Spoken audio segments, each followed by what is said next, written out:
new goal. So that's our roll with the punches, the same way we do in the getting started with the gift overspend, and we tend to show it a few different times, a few different ways.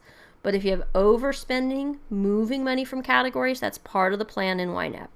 So now we're back on track, and we can move forward and figure out our payment.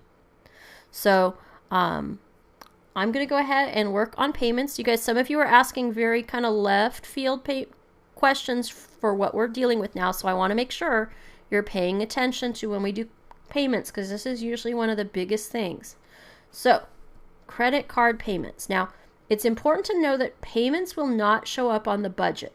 When you make a credit card payment, you're not really buying anything, so it's not a budget event.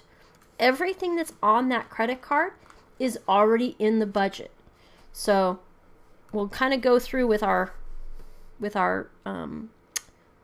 actual situation when we get back to the budget. But I want to make sure you know where to look as I'm going back through the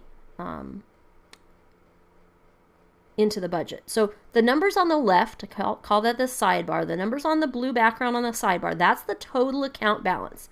That's the amount. If I want to say goodbye to the Visa people today, I've got to pay them that amount, and maybe a little bit more interest that hasn't accrued yet.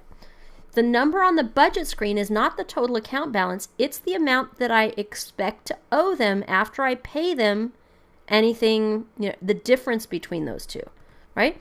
If I subtract those two, that's what I can afford to pay. Now, I know a lot of you are saying, well, no, you can only pay $125.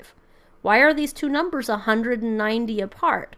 That's why it's easier if you don't have new spending on the card that's not paid in full. If you don't have any new spending on the card, then you